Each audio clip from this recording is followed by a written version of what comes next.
બધાને જય જિનેન્દ્ર. મંગલાચરણ રૂપે નમોકાર મંત્ર અને ચત્તારી મંગલ પાઠ બંને આપણે લઈશું. નમો એરિહંતાણમ નમો સેદ્ધાણમ નમો આયરિયાણમ નમો વજ્રાયાણમ નમો લોએ સવસાહુણમ ચત્તારી મંગલમ અરિહંતા મંગલમ સૈતા મંગલમ સાહુ મંગલમ કેબલી પણત્તો ધમ્મો મંગલમ ચત્તારી લોકોત્તમા અરિહંતા લોકોત્તમા સૈતા લોકોત્તમા સાહુ લોકોત્તમા કેબલી પણત્તો ધમ્મો લોકોત્તમા ચત્તારી શરણમ પવજ્જામિ અરિહંતે શરણમ પવજ્જામિ સિદ્ધે શરણમ પવજ્જામિ સાહુ શરણમ પવજ્જામિ કેબલી પણત્તો ધમ્મો શરણમ પવજ્જામિ. બધાને સમથિંગ ઉચ્ચારણ પણ આપણે ખ્યાલ આવી ગયો હશે. મેં એટલા માટે આ ટાઈપમાં બોલ્યો. આપણે નોર્મલી જે બોલતા હોય એમાં ખ્યાલ પણ ના આવે કે ક્યાં કયો શબ્દ આપણે ભૂલી ગયા છે. એટલે આ 4 અલગ અલગ ખ્યાલમાં આવે એના માટે. ઓકે. હા, જીનલબેન ઓડિબલ એટલે ઓડિયો આવે છે તમારે? હા આવે છે. સેટિંગમાં ઓકે, પહેલા ઇશ્યુ હતું ઓલા દિવસ. હા વાંધો નહીં, પણ રીનેમ કરી નાખજો તમે પણ. તમારે કંઈક હા નંબર આવે છે નામ આગળ. ઓકે. બાકી જેમના વિડીયો બંધ છે એ લોકો ઠંડી નહીં લાગે ચાલુ કરી શકો છો. નમ્રતાબેન. ઓકે. ચલો, આપણે ગઈ ક્લાસમાં નમોકાર મંત્ર 4 મંગળ અને તીર્થંકર ભગવાન વાળો પાઠ ચાલુ થઈ ગયો હતો. એમાંથી ભગવાનની પરિભાષા પ્રજ્ઞા પરિજ્ઞા.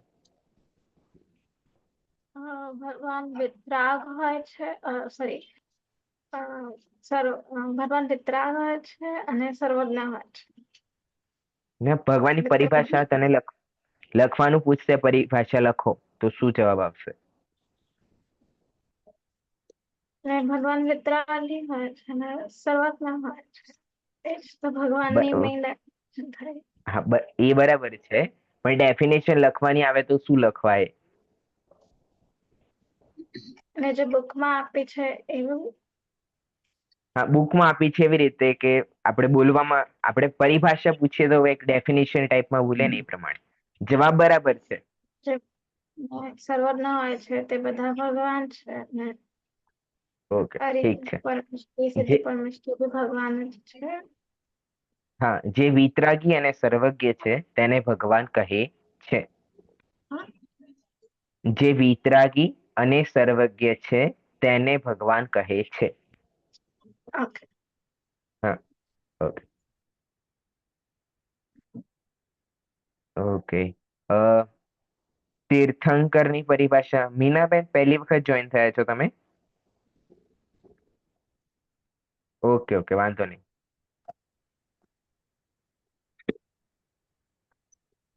ઓકે. હા, જ્યોતિબેન.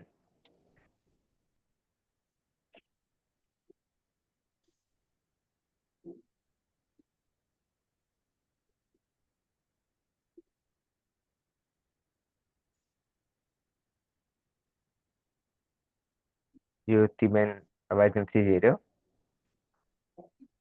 ઓકે, વાંધો નહીં. જીનલબેન, તમે તીર્થંકરની પરિભાષા જણાવશો? મેં એકચ્યુઅલી આજે ફર્સ્ટ અને સેકન્ડ ક્લાસ હાફ તક જ રેફર કર્યું છે હજી. ને આપણે તો આ ગઈ ક્લાસમાં જ ચાલ્યું હતું ને જેમાં તમે પ્રેઝન્ટ હતા. First class. થર્ડ ક્લાસમાં જે છેલ્લી આપણે હા, લીધી હતી ને. પણ એ મારું માઇક્રોફોન ના ચક્કરમાં જ અડધું જ થયું હતું. ફર્સ્ટ અને ફર્સ્ટ ઓકે એન્ડ હાફ તક પૂરું થઈ ગયું છે. ઓકે, નમોકા મંત્રનો અર્થ જણાવી દેશો?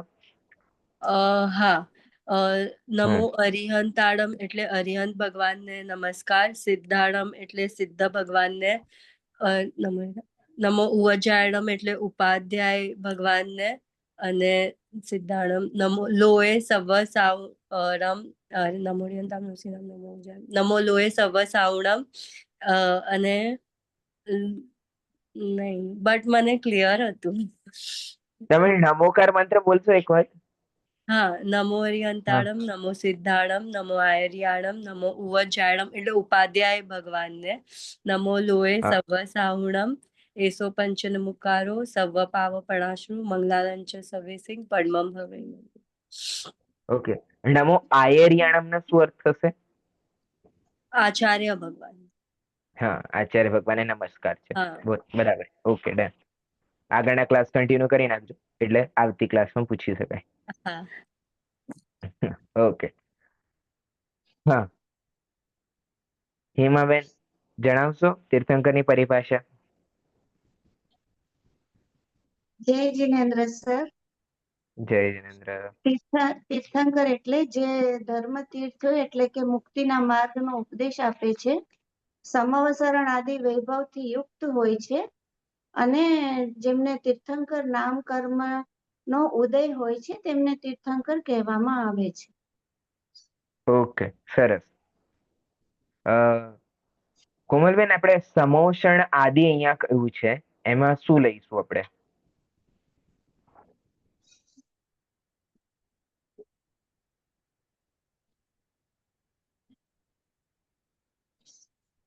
મેં છે ને હજી હમણાં જ જોઈન કર્યું છે, એટલે લાસ્ટ અચ્છા. ટાઈમનું પણ અડધું જ લેક્ચર હતું અને આજે ફર્સ્ટ છે, એટલે મારે બધા જ સર્વે કરીને I be updated by next week, next Wednesday with all the things. Ya, okay, okay. Thank વાંધો. યુ. હા. હિનાબેન તો ક્યાંક છે નહીં, લગભગ પંખો દેખાય છે ખાલી. વાંધો નહીં. ભારતીબેન, તીર્થંકરની પરિભાષા. જો ધર્મ તીર્થ મતલબ મુક્તિ માર્ગનો ઉપદેશ આપે છે, સમવસ્ત્રણ વગેરે વૈભવથી જે યુક્ત હોય છે અને જેમને તીર્થંકર નામ કર્મ નામનું એક મહાપુણ્યનો જેમનો ઉદય થયો હોય છે તેમને તીર્થંકર કહેવાય છે. ઓકે. ધારાબેન જણાવશો ધર્મતીર્થના ઉપદેશમાં શું શું આવી શકે છે?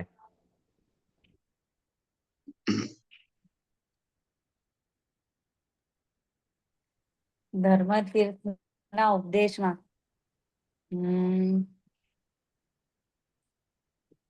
મુક્તિ માર્ગ નો ઉપદેશ આપે છે, મોક્ષ માર્ગ બતાવે છે. ઓકે. મોક્ષ માર્ગ એટલે શું?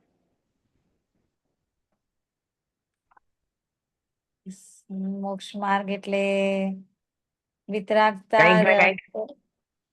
હા, વિતરાગતા. કંઈક ને જે સાંભળ્યું હોય તમે મોક્ષ માર્ગના નામે જે સાંભળ્યું હોય. હા, વિતરાગતા નો એટલે રાગ દ્વેષ રહિત નો ભાવ રાખવા માટેનો. બરાબર. પછી? સર્વજ્ઞ એટલે પણ મને ઈ રિલેટ કરતા નથી આવડતું સર. ના ના, મોક્ષ માર્ગનો અર્થ શું થાય મને એમ સમજાવો. મોક્ષ માર્ગનો ઉપદેશ આપે છે ને, હા, તો એ મિથ્યાત્વ મોક્ષ રહિત માર્ગનો નો, રાગ દ્વેષ રહિત નો માર્ગ, મિથ્યાત્વ રહિત રાગ. નો ભાવ. ઓકે. આ તો ના બે વાત થઈ. આવે શું? આવે શું? હા, એટલે આપણે ઓળખવા હોય. ચાલ, આપણે તીર્થંકર નું પરિભાષા તો વાંચી લીધી, યાદ થઈ ગયા આપણને. હા, બરોબર. પણ હા, હવે સામે આવી જાય તો કઈ રીતે ઓળખીએ આપણે? Right sir. મુખ્ય વસ્તુ તો એ છે ને કે હવે આપણે યાદ તો કરી નાખ્યું, પણ જોવું તો પડશે ને એમ. પેલું હોય ને, પેલું હા, પ્રેક્ટિકલી. કેમિસ્ટ્રીમાં. હા, પ્રેક્ટિકલી. હા, હા, પ્રેક્ટિકલ જરૂરી છે. પ્રેક્ટિકલ સાચી વાત છે. નથી આઈડિયા સર. ઓકે. બીજું કોઈ જણાવશે મોક્ષ માર્ગમાં શું આવી શકે છે? હા, ભારતીબેન. જે જે જન્મ મરણના ફેરામાંથી આપણને મુક્ત કરે છે એ મુક્તિનો માર્ગ. એટલે જીવને ફરીથી આ પૃથ્વી ઉપર કે ક્યાંય જન્મ લેવાનું થતું નથી અને જન્મ મરણનો ફેરો એનો બંધ થઈ જાય છે અને એ જીવ મોક્ષ પામી જાય છે. પણ એમાં હશે શું જેના કારણે આવું ફળ આવશે? આ તો ફળ આવ્યું. જન્મ મરણ નો નાશ થઈ જશે તો ફળ છે. એના માટેનું કારણ શું છે? શું એવું શું સાંભળ્યું જીવે કે એના ફળ રૂપે જન્મ મરણનો ભાવ થઈ ગયો? એને બધા પાપોમાંથી મુક્ત થવાનું કહેવામાં આવ્યું છે કે કોઈ પણ પાપ, રાગ દ્વેષ કે કોઈ પણ પાપ એને કરવું ન જોઈએ અને સારું કામ કરી, સારા કર્મો કરી, કર્મો ખપાવી અને પછી એ જન્મ મરણના ફેરામાંથી મુક્ત થાય. રાગ દ્વેષ, વેર ઝેર આ બધું જ એને છોડી દેવું જોઈએ એમ કહેવા માંગે છે. સારા કર્મો એટલે શું લઈશું આપણે સારા કર્મોમાં? સારા કર્મો એટલે જેનાથી આપણે બીજા જીવને કે બીજી કોઈ પણ જીવને આપણે હાનિ ન પહોંચાડીએ, બીજાના લાભમાં બીજાને સારું કરી શકીએ, બીજાનું સારું થાય એ રીતમાં આપણે પ્રયત્ન કરીએ એ સારા કર્મો. ઓકે ઓકે, ઠીક છે ઠીક છે. ઓકે, હા, હિનાબેન આવી ગયા છે મારા ખ્યાલથી હવે.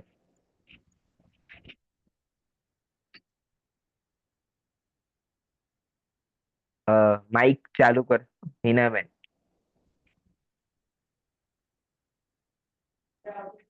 જય જિનેન્દ્ર. જય જિનેન્દ્ર. આપણે અહીંયા ચર્ચા ચાલે છે મોક્ષ માર્ગ. અહીંયા જે તીર્થંકરની પરિભાષા લીધી કે જે ધર્મ તીર્થનો એટલે કે મોક્ષ માર્ગનો ઉપદેશ આપે છે એને તીર્થંકર કહેવાય છે. તો અહીંયા મોક્ષ માર્ગનો શું અર્થ થશે અથવા ધર્મ તીર્થનો અર્થ શું થશે?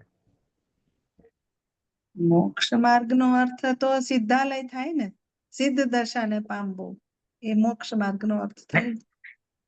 સિદ્ધ દશાને પ્રાપ્ત થવું એ તો ફળ છે. અહીંયા તો માર્ગ કયો છે ને, લક્ષ્યની પ્રાપ્તિ થોડી કહી દીધી છે. અહીંયા તો લક્ષ્ય ઉપર કેવી રીતે જવું એનો માર્ગ, મુક્તિનો માર્ગ કયો છે? મુક્તિ કયું હોય તો સિદ્ધશિલા થાય. મુક્તિ નો માર્ગે એ માર્ગે જવું હોય તો મુનિ દશા આવે ને. મુનિ દશા આવે બરાબર, પણ એ મુક્તિના માર્ગનો ઉપદેશમાં શું આવશે? મારો પ્રશ્ન એમ છે. અહીંયા કહ્યું ને કે જે ધર્મ તીર્થનો ઉપદેશ આપે. તો એ હા, તો જીનલબેન. આચાર્ય ભગવાને જે રસ્તો બતાડ્યો છે એ રસ્તા પર ચાલીને. એમણે બતાવ્યું, પણ એમણે શું બતાવ્યું પ્રશ્ન એ છે. નથી ખબર. હા, બરાબર છે, તમારો સવાલ બરાબર છે કે જે આચાર્ય કહ્યું એ કયું હશે, પણ આચાર્ય શું કહ્યું? માયાબેન.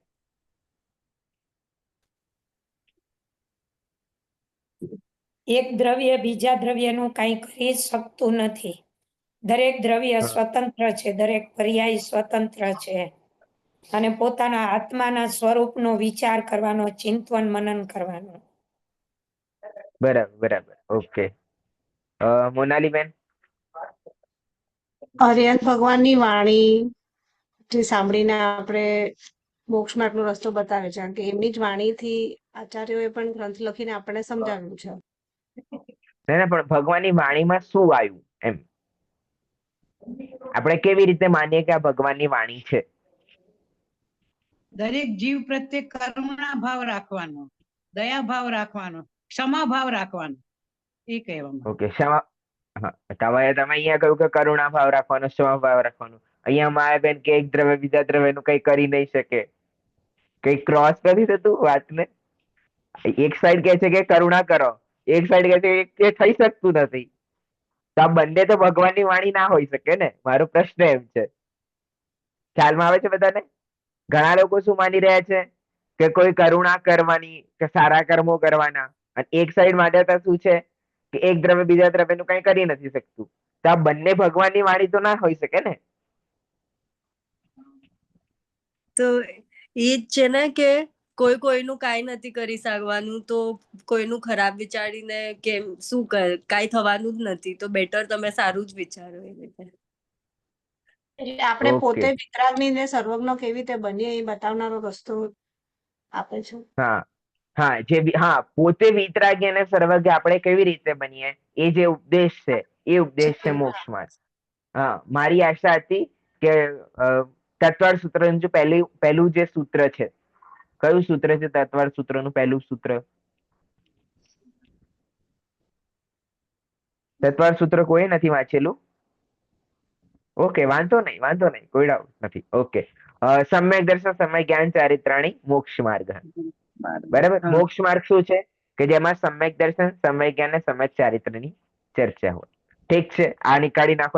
અત્યારે નથી ભણવું આપણે આ. હા, આપણે વિતરાગતાની વાત આવી હતી. બરાબર. જેમાં વિતરાગતાનો માર્ગ આવ્યો હોય એ શું છે? એ મુક્તિ માર્ગ છે. શું છે? મુક્તિ માર્ગનો શું અર્થ છે? જેમાં વિતરાગતાનો માર્ગ બતાવ્યો હોય એ શું છે? એ મુક્તિ માર્ગ છે. ઓકે ધારાબેન, તમે કહ્યું તે આપણે ફાઇનલ રાખ્યું. ઓકે, કે ભાઈ જેમાં વિતરાગતાનો માર્ગ બતાવ્યો હોય. વિતરાગતાનો અર્થ શું છે? વિતરાગીનો આપણે અર્થ કર્યો હતો, એ જ વિતરાગતાનો અર્થ છે. શું લઈશું પરીક્ષા?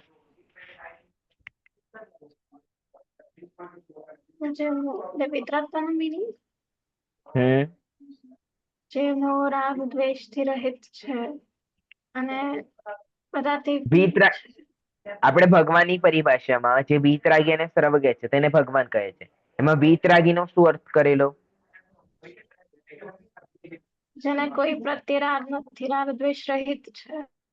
હા, જેમનો રાગ વીતી ગયો છે અને જ્યાં રાગ ના હોય ત્યાં દ્વેષની ઉત્પત્તિ થઈ ના શકે. એટલે રાગ દ્વેષથી રહિતનો જે માર્ગ છે કે જેમાં રાગની પણ ચર્ચા નથી ના દ્વેષની ચર્ચા છે. હવે આપણે કોઈની પ્રત્યે કરુણા કરવી એ શું છે? એ ભારતીબેન શું કહેવાય? એ રાગ કહેવાય. એ રાગ કહેવાય. એટલે કરુણા કરવું એ ના આવી શકે વિતરાગતામાં. કારણ કે ભગવાન તો વિતરાગી છે, એમને રાગ દ્વેષ છે નહીં, અને કરુણા કરવી એ રાગ વગર આવે નહીં. કોઈ દ્વેષીને ક્યારે તમને સહકાર કરવાનો ભાવ આવે? ક્યારેય ના આવે. એને દ્વેષપણાનો જ ભાવ આવે. રાગ કરવાનો ભાવ કોની સાથે આવે? કે જે આપણામાંનું કોઈ વ્યક્તિ હોય, કે આપણે કોઈને ઉપર દયા આવી, તો એ રાગ હતો તો દયા આવી ને. જેને રાગ ના હોય એને કોઈ પ્રકારની દયા નથી આવતી. ઘણા લોકો એવું ના હોય કે ભાઈ આવો માણસ આવ્યો તો એમને થોડુંક પણ એવું ના થયું. ઘણા લોકો એવા હોય ને. એ વિતરાગી નથી એમ નથી કહેવા માંગતો. હું ખાલી રાગ અને કરુણાનો સંબંધ જોડવા માંગુ છું. તો એ શું છે? એ કરુણા પણ શું છે? અહીંયા રાગ છે. તો વિતરાગતાનો માર્ગ થયો નહીં. અને મુક્તિનો માર્ગ કયો છે? કે જે વિતરાગતાનો માર્ગ છે, કે જે રાગ અને દ્વેષથી રહિત આપણને બતાવે કે એ તરફ લઈ જાય. ઓકે, તો જે ધર્મતીર્થનો ઉપદેશ આપે છે. પછી સેકન્ડ પોઈન્ટ શું છે માયાબેન? સમવસરણ આદિ વૈભવથી યુક્ત છે. સમોષણ આદિ વૈભવથી યુક્ત છે. વૈભવ ભાઈ કોઈ જોઈન્ટ થયા છો? જણાવશો સમોષણ આદિ વૈભવ શું છે? સમવસરણ એટલે એમાં અષ્ટ વૈભવ. પ્રાતિહાર્ય હોય, અષ્ટ મંગળ દ્રવ્ય હોય, એ સભા હોય હા, હા, આખી. એના સમવસરણમાં બરાબર. 8 ભૂમિઓ હોય. 8મી મંડપ ભૂમિમાં 12 પ્રકારની સભાઓ હોય. Okay okay. હા, વૈભવ ભાઈ છે કોઈ? વૈભવ જૈન કરીને કોઈ જોઈન થયેલું છે? મારે જોઈન કર્યું છે. હું મધ્યપ્રદેશથી છું. ઓકે. મને ગુજરાતી મને સોનગઢથી અધ્યયન કરેલું છે. ઓકે. 8મી 9મી અને 10મી કક્ષામાં અને 11મી અને 12મી ટોડરમલ સ્મારકથી કરેલી છે. ઓકે ઓકે ઓકે, ઠીક છે. તો ગુરુદેવના વૈભવભાઈ, ગુરુદેવના પ્રવચન સાંભળવા માટે, ગુજરાતીમાં સાંભળવા માટે, ગુજરાતી શીખવા માટે અને તત્વનો ઉપદેશ પણ શીખવા માટે હું આ કક્ષા જોઈન કરેલી છે.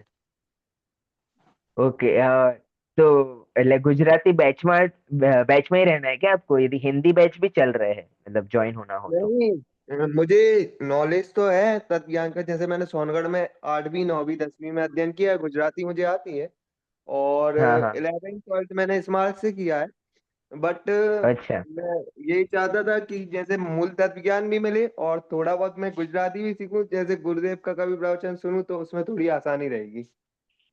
अच्छा अच्छा, ठीक है, कोई बात नहीं।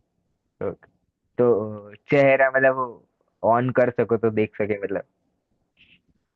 ओके, हाँ, ठीक है, ઠીક છે. ચલો, ગુરુદેવને શીખવા માટે પણ ગુજરાતી શીખવી જરૂરી છે. ઓકે.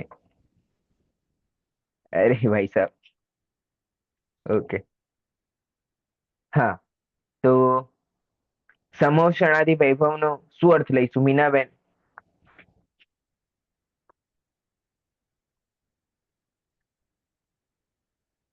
મીનાબેન અવાજ આવે છે તમને?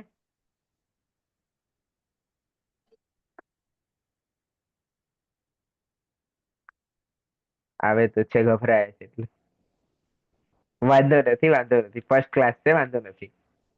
ત્યારે સાંભળતા જાઓ, નેક્સ્ટ ક્લાસમાં પૂછીશ એટલે અત્યાર સુધીની બધું કવર કરી નાખજો. પ્લેલિસ્ટ મોકલી દીધેલી છે ઓલરેડી ગ્રુપમાં મેં, તો ત્યાંથી તમે એ જે જૂની ક્લાસીસ છે એ તમે જોઈન કરી શકો છો.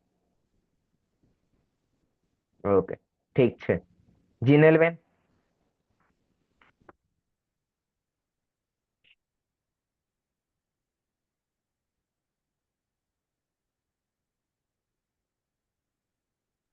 હા, સોરી. હા, સમોષણાદિ વૈભવનો શું અર્થ લઈ શકાય? મેં હમણાં જ ના આ થર્ડ ક્લાસનું છે ને, મારું બાકી છે. ખાલી મને સંભોચન એટલે એટલું સમજ્યું કે જ્યારે કેવલ જ્ઞાન ને બધું થઈ જાય, જ્યારે જે સ્પીચ આપતા હોય ને, તો એ બર્ડ્સ, એનિમલ્સ ને એ લોકો બધા સાંભળી શકે, પોતપોતાના લેંગ્વેજમાં ટ્રાન્સલેટ કરવું નહીં પડે એમાં. ઈ મેં ઓકે, લાસ્ટ ઠીક ટાઈમ છે. મને નહીં ખબર હતી તો મેં ચેટમાં લખેલું. ઓકે, ઓકે, ઠીક છે. હિનાબેન? નથી ખબર. ધારાબેન? લાસ્ટ ક્લાસમાં ખાલી એટલું કીધું તું, ઈ જે મેં લખ્યું તું ઈ કે જ્યાં દિવ્ય ધ્વનિ મળે. જ્યાં દિવ્ય ધ્વનિ આ મળે. ઓકે. હા, બસ મેં આટલું એકચ્યુઅલી મેં એટલું લખેલું હતું. સમોસરણ આદિ વૈભવથી યુક્ત હોય છે, એનો મીનિંગ છે જ્યાં દિવ્ય ધ્વનિ મળે. પછી એની આગળ મેં નથી લખ્યું. પછી ડાયરેક્ટલી મેં લખ્યું છે જેમને તીર્થ 8 કર્મનો ઉદય હોય છે, એક કર્મ નામ કર્મ તીર્થંકર પ્રકારથી, મીન્સ ઈ આગળનો લખે છે. હા, પણ 8 કર્મનો ઉદય ભગવાને ના હોય, ખાલી 4 કર્મનો જ ઉદય હોય, અને એમાંથી એક કર્મ ઓકે, હોય આયુ કર્મ. આયુ કર્મ. આયુ કર્મ. હા, હા, હા, આયુ 4 કર્મમાં કર્મો પણ જ એક હોય. ભેદ. હા, 4 કર્મો જ હોય એમણે, અને એમાં એક આયુ કર્મ હોય, અને આયુ કર્મના ભેદોમાં એક ભેદ છે તીર્થંકર નામ પ્રકૃતિ. ઓકે, ઓકે, તો મારું લખવામાં મિસ્ટેક થઈ ગઈ છે તો પછી. હા, હા, હા, હા, હા. ઓકે. Okay, okay. મોનાલીબેન?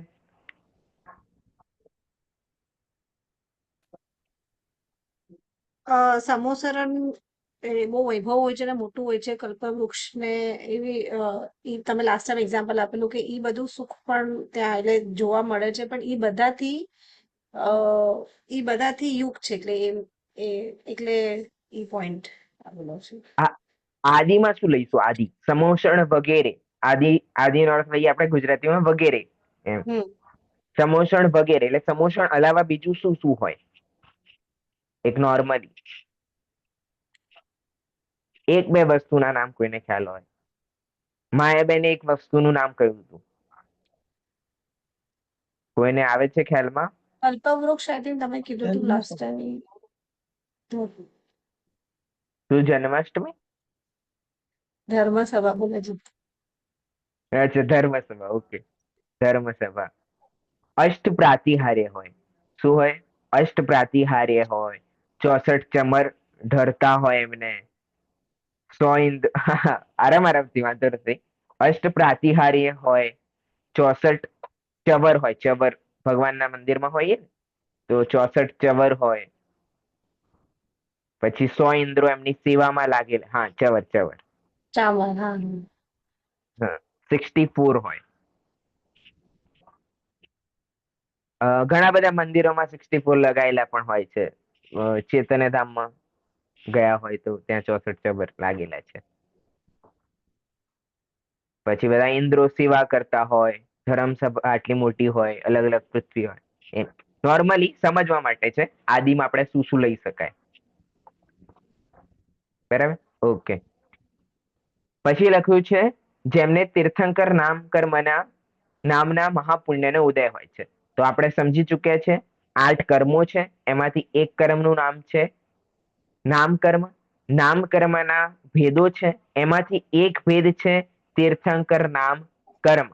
અને એના મહાપુણ્યનો ઉદય હોય છે. હવે એક વસ્તુ અહીંયા આપણે સમજવી સર જોઈએ. સોરી, આ ફરીથી રિપીટ કરો ને, મને લખવું છે. આઠ કયું? 8 કર્મો છે, પછી આગળ તમે શું? હા હા, 8 કર્મો હોય એટલે ભગવાનને 8 કર્મો ના હોય, પણ 8 કર્મો છે. એમાંથી એક કર્મ છે આયુ કર્મ. આયુ કર્મના નો એક ભેદ છે તીર્થંકર નામ પ્રકૃતિ. સર નામ કર્મનો આ નામ કર્મનો. હું આયુ બોલ્યો. આયુ બોલ્યા. Okay okay okay, sorry sorry sorry. હા, 8 કર્મોમાં એક નામ કર્મ છે, અને નામ કર્મના નો એક ભેદ છે તીર્થંકર નામ કર્મ. હા, એટલે તીર્થંકર પ્રકૃતિ, એનું નામ છે તીર્થંકર પ્રકૃતિ. અને એ નામ કર્મની અંતર્ગત આવે છે, એટલે ત્યાં લખ્યું છે તીર્થંકર નામ કર્મના.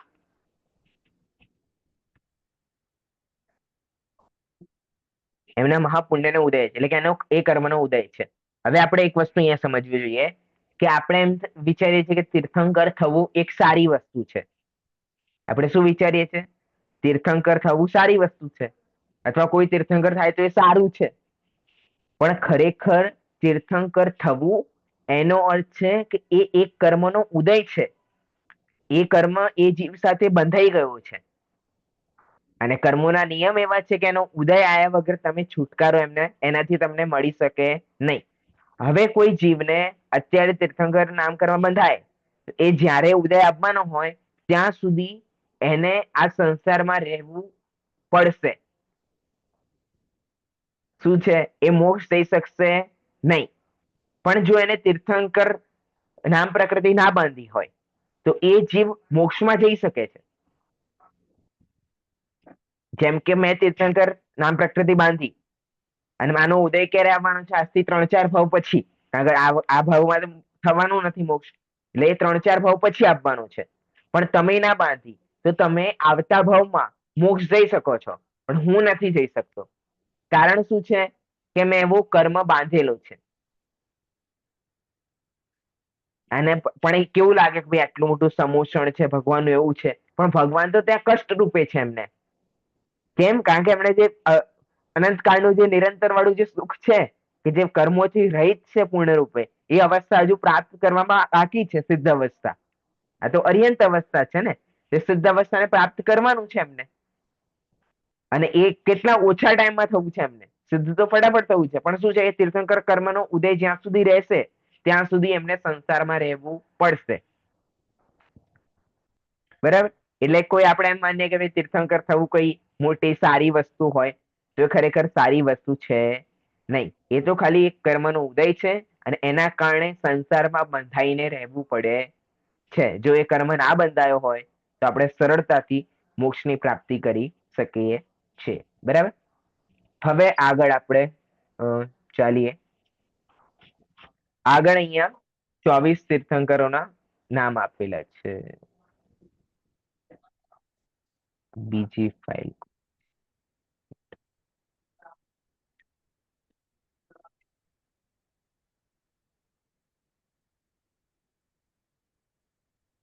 આગળ આ લોકો અહીંયા 24 તીર્થંકરોના નામ આપેલા છે, તો કોઈ 24 તીર્થંકરોના નામ બોલી નાખશે? પરિજ્ઞા? બોલો. કોણ? હા સર. હા, 24 તીર્થંકરોના નામ. ऋषभदेव, अजितनाथ, संभवनाथ, अभिनंदन, सुमतिनाथ, पद्मप्रभु, सुपार्श्वनाथ, चंद्रप्रभु, पुष्पधन, शीतलनाथ, श्रेयांशनाथ, वासुपूज्य, વગર જોવે નહીં विमलनाथ, બોલાય, अनंतनाथ, धर्मनाथ, शांति.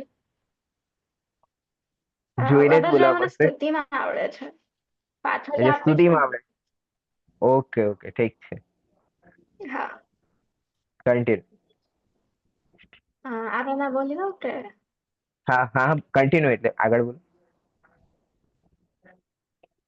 શાંતિનાથ, કુંતુનાથ, અરનાથ, મલ્લીનાથ, મુનિસુવ્રત, નેમિનાથ, નમીનાથ, પાર્શ્વનાથ, મહાવીર. ઓકે. છંદ કોઈને યાદ છે?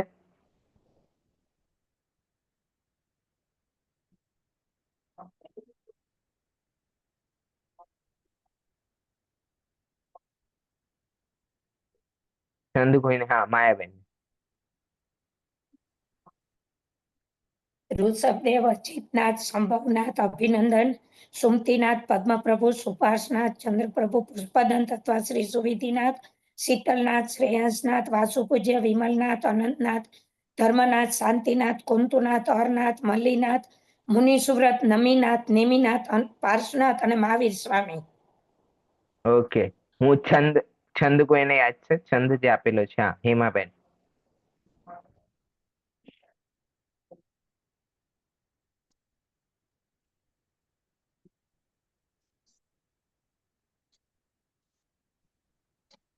વૃષભ, અજિત, સંભવ, અભિનંદન, સુમતિ, પદ્મ, સુપાર્શ્વજનરાય, ચાંદ્ર, પુષ્પ, શીતલ, શ્રેયાંસજી, વાસુ, પૂજ્ય, પૂજિત, સુરરાય, વિમલ, અનંત, ધર્મ, જસ, ઉજ્જવલ, શાંતિ, કુતૂહલ, મલ્લી, મનાય, મુનિ, સુવ્રત, નમિ, નેમિ, પાર્શ્વપ્રભુ, વર્ધમાન, પદ, પુષ્પ, ચઢાયા. ઓકે, તો જે લોકોને 24 તીર્થંકરોના નામ ના આવડતા હોય, છે કોઈ? આવડતા હશે ને બધાને? નથી આવડતા? ઓકે, ના આવડતા હોય તો 24 તીર્થંકરોના નામ યાદ કરી નાખવા. અને યાદ કરવા માટે આ સરળ રીત છે. જેમને છંદ યાદ થતો હોય એ છંદ યાદ કરી નાખશે તો આવડી જશે. બાકી અહીંયા આ રીતે અહીંયા 24 તીર્થંકરોના નામ પણ આપેલા છે બુકમાં. હવે અહીંયા ઋષભદેવની જોડે આદિનાથ પણ લખ્યું છે, એટલે એમને એક બીજું નામ છે આદિનાથ. બંને નામથી એમને બોલાવે છે. પહેલા ભગવાન છે એટલે શરૂઆત કરવા વાળા આદિનાથ, એ રીતે આદિનાથ નામ આપી દેવામાં આવ્યું છે. પછી 9મા પુષ્પદંત ભગવાનનું બીજું એક નામ છે સુવિધિનાથ. અને છેલ્લા મહાવીર ભગવાનના 5 નામો બધાને પ્રસિદ્ધ છે. એમાં મહાવીર ભગવાન એક નામ છે અને એના સિવાય 4 છે, જેમાં વર્ધમાન, વીર, અતિવીર અને સન્મતિ. ઓકે, તો બધા 24 તીર્થંકરોના નામ અને જેના 3 જ ભગવાન એવા છે કે તેમનું બીજું નામ પણ છે, એ પણ યાદ રાખવું. કારણ કે ક્વેશ્ચન ક્રિટિકલ કરવું હોય તો એવું પૂછાય ને કે ભાઈ પુષ્પદંત ભગવાનનું બીજું કયું નામ હોઈ શકે? તો એવી રીતે ઘણા બધા સુવિધિનાથ જ કહેતા હોય છે, પુષ્પદંત ઘણા ઓછા કહેતા. ઘણા લોકો માત્ર પુષ્પદંત કહેતા હોય છે. પણ આપણે તો બધું યાદ કરવાનું છે એટલે. અને પછી લખ્યું જ છે કે એમને તો યાદ કરવા કઠણ છે. કઠણ નથી, હું તમને એક કાવ્ય સંભળાવું તો યાદ કરી લેજો, પછી યાદ રાખવામાં સરળતા પડશે. તો આપણી સામે હેમાબેને એ સંભળાવી દીધું છે, તો એ બધા યાદ કરી શકો છો. એમને જાણવાથી શું લાભ છે કે એમનો ઉપદેશ સમજીને તે પ્રમાણે ચાલવાથી આપણે બધાએ ભગવાન બની શકીએ છીએ. જો હું એક નવી એક વસ્તુ બતાવું તમને. જ્યાં આપણે આ નમોકાર મંત્ર વાળો પાઠ પૂરો થયો હતો, ત્યાં અહીંયા 5 પરમેષ્ટિ છે. એના પછી છેલ્લે લાઈન લખી છે, જે જીવ આ 5 પરમેષ્ટિઓને ઓળખીને તેમના બતાવેલા માર્ગ પર ચાલે છે તેને સાચું સુખ મળે છે. શું કહ્યું? કે આ 5 પરમેષ્ટિને જે જીવ ઓળખે છે અને એમના બતાવેલા માર્ગ ઉપર જે ચાલે છે એને શું મળે છે? એને સાચું સુખ મળે છે. બરાબર, આ વાંચ્યું. પછી સેકન્ડ ચેપ્ટરમાં પણ સૌથી લાસ્ટ લાઈન વાંચો. જે વ્યક્તિ પંચ પરમેષ્ટિનું શરણ લે છે તેનું કલ્યાણ થાય છે, અર્થાત દુઃખ એટલે કે ભવ ભ્રમણ મટી જાય છે. કે ભાઈ શરણ તો કોની લેવી પડશે? પંચ પરમેષ્ટિની. બરાબર. હવે આ ચેપ્ટરનું સૌથી એન્ડિંગ વાક્ય વાંચો. એમને જાણવાથી શું લાભ? અમે તીર્થંકર ભગવાનને જાણ્યા તો આનાથી શું લાભ? કે એમનો ઉપદેશ સમજીને તે પ્રમાણે ચાલવાથી આપણે બધાએ ભગવાન બની શકીએ છીએ. એટ ટુ એન્ડ શું આવે છે કે અમને ખાલી નામ યાદ કરવાથી તમે ભગવાન નહીં બની જાઓ, પણ આપણે જે સ્વરૂપ સમજાવ્યું છે કે જે આપણે ધીરે ધીરે સમજીશું, એ સમજીને સ્વીકાર થશે, સ્વીકૃતિમાં આવશે, તો એ ખરેખર મોક્ષ માર્ગમાં આપણે કદમ મૂકી શકીશું અને છેલ્લે મોક્ષની પ્રાપ્તિ કરી શકીશું. હવે બીજી એક વસ્તુ છે આમાં, આ ચેપ્ટરમાં, તીર્થંકર અને ભગવાન. કે ભાઈ તીર્થંકર કેટલા હોય? 24. અને ભગવાન કેટલા હોય? અનંતા. ભગવાન કેટલા હોય? અનંત હોય. બરાબર. એટલે આ ડિફરન્સ સૌથી મોટો છે, આ બધાને ખ્યાલમાં હોવું જોઈએ. બાકી ઘણા બધા ડિફરન્સ છે કે ભાઈ તીર્થંકરને સમોષણ હોય અને ભગવાનને સમોષણ હોય નહીં. બરાબર. કોઈ કહે કે તમે એક તીર્થંકરનું નામ અને એક ભગવાનનું નામ લખો, તો કોણ કોણ લખી શકશે? એક તીર્થંકરનું નામ અને એક ભગવાનનું નામ, બોલો. જિનલબેન, નહીં લખી શકો તમે? તીર્થંકરનું ખબર છે, ભગવાન હા, નથી આઈડિયા. ભગવાન નથી આઈડિયા. તમે મંદિરમાં પેલા કોઈ એક ભગવાન હોય ઉભા, એમને વેલો ચડેલો હોય, જોયે છે? એવી કોઈ પ્રતિમા જોઈ છે? હા, એ કોણ છે ખબર છે કે? છે ને, એમનું લાંછન સ્નેક છે ને. ના ના, સ્નેક સ્નેક નહીં, વેલો વેલો કહું છું. એ તો સાપ લપટેલી વસ્તુ અલગ છે. વેલો લટકેલો હોય, આમ પાંદડા પણ બને હોય, ક્યાંક ગરોળી પણ આ લોકો કરે છે, બનાવે છે. નથી જોઈ? બાહુબલી ભગવાનની મૂર્તિ નથી જોઈ તમે ક્યાંય? બાહુબલી ભગવાન, ભરત ભગવાન, એ બધા ભગવાન છે. ક્યાં ના છો? ક્યાં ના છો તમે? મુંબઈ, મુંબઈમાં છો? કયા એરિયામાં છો? Grand road. હા ભાઈ, જેમને જોડે પડતું હોય એ બતાવી નાખજો અમને, ક્યાંક બાહુબલી ભગવાનની પ્રતિમા હોય તો. સોનગઢ ગયેલા છો? શ્રવણબેન ગોલા?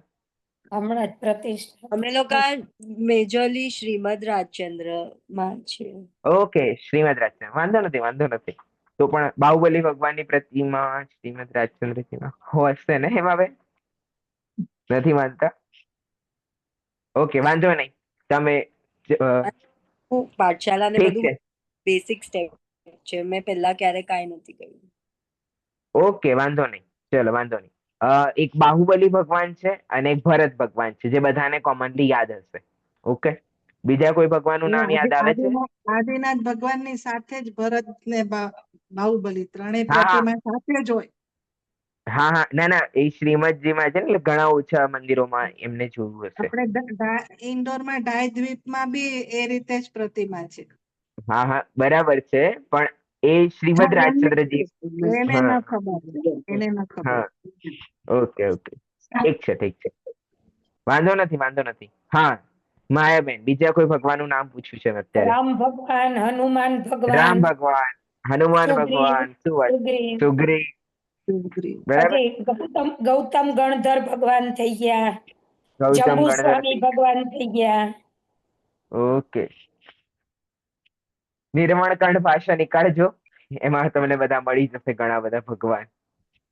હા, નિર્વાણ કાંડમાં ઘણા નામ આવે છે. હા, ઓકે, ઠીક છે. એ રીતે આપણે આ તીર્થંકર ભગવાન ચેપ્ટર થયો. બરાબર છે? કોઈને પ્રશ્ન તીર્થંકર ભગવાનમાં?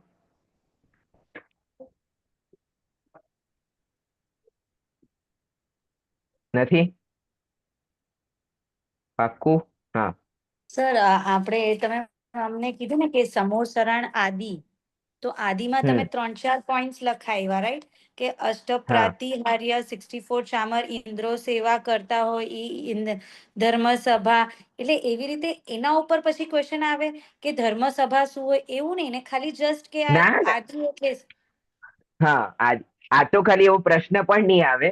હું ખાલી આ આપણે સમજવા માટે, ખાલી હા, સમજવા ખ્યાલ માટે. આવવા માટે કે શું હોય છે. હા હા, ઓકે ઓકે. એવું કઈ ક્વેશ્ચન એવો કોઈ લોડ ના રાખો. હું તો ખાલી ક્વેશ્ચન નામ શીખવાડવા માંગુ છું એમ. આ તો આપણને ખ્યાલ હોવું જોઈએ ને, એક એક શબ્દનો ખ્યાલ હોવો જોઈએ કે ભાઈ આનો શું અર્થ થઈ શકે એમ. આ કોમનલી સામાન્ય વસ્તુ હતી એટલે, બરાબર. બાકી જયારે સમોષણ રચના વર્ણન આવશે તમારા કોર્સમાં, અથવા એ વિશે ભણીશું, ત્યારે આવી શકે છે પ્રશ્ન. ત્યાં સુધી તમે સમજી શકો. ઓકે, ઠીક છે. બીજા કોઈને છે પ્રશ્ન? ઓકે, ઠીક છે. આગળ છે દેવદર્શન નો પાઠ. એકદમ સરળ પાઠ છે. એક દિનેશ અને એક જીનેશ છે, તો કોણ વાંચશે? માયાબેન, એક તમે વાંચશો અને એક ગયા વખત હેમાબેને વાંચ્યું હતું ને? ઓકે, તો આ વખત હિનાબેન વાંચો.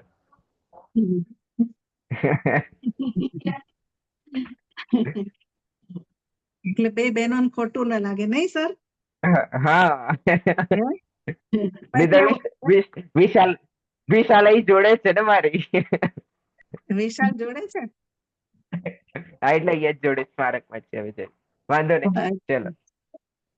ના તમે ઓકે. એકલું હેમાબેન નું નામ લ્યો ને મારું ના લ્યો તો પછી મને એમ થાય કે સર તો મારું નામ લેતા જ નથી. હા, એટલે તમને આપ્યું, એક માયાબેન ને હિનાબેન. ઓકે, દિનેશ નું માયાબેન અને જીનેશ નું હિનાબેન. જી ઓકે. જીનેશ, જીનેશ ક્યાં જાવ છો? જીનેશ મંદિરજી. કેમ? જીનેન્દ્ર ભગવાનના દર્શન કરવા. સારું, હું પણ આવું છું. તમારે આવવું હોય તો આવો, પણ પહેલા આ ચામડાનો પટ્ટો ઘેર મૂકીને આવો. તમને ખબર નથી કે મંદિરમાં ચામડાની બનેલી વસ્તુઓ લઈને ન જવું જોઈએ. સારું ભાઈ, હમણાં મૂકીને આવું છું. બંને મંદિરે પહોંચે છે. અરે ભાઈ, ક્યાં ચાલ્યા જાઓ છો? જોડા તો અહીં કાઢી નાખો. મંદિરમાં ચંપલ કે જોડા પહેરીને ન જવાય. લાગે છે કે પહેલા તમે કદી મંદિર આવ્યા જ નથી, તેથી જ દર્શન કરવાની રીત પણ જાણતા નથી. હા ભાઈ, નથી જાણતો. હવે તમે બતાવો. સાંભળો, મંદિરના દરવાજા પર પાણી રાખવામાં આવે છે. આપણે સૌથી પહેલા ચંપલ જોડા કાઢીને પાણીથી હાથ પગ ધોઈને પછી ભગવાનનો જય જયકાર કરતા અને 3 વાર નિસહી બોલતા મંદિરમાં પ્રવેશ કરવો જોઈએ. નિસહીનો શું અર્થ થાય છે? નિસહીનો અર્થ છે સર્વ સાંસારિક કાર્યોનો નિષેધ. સારાંશ એ છે કે સંસારના સર્વ કાર્યોની ચિંતા છોડીને મંદિરમાં પ્રવેશ કરવો.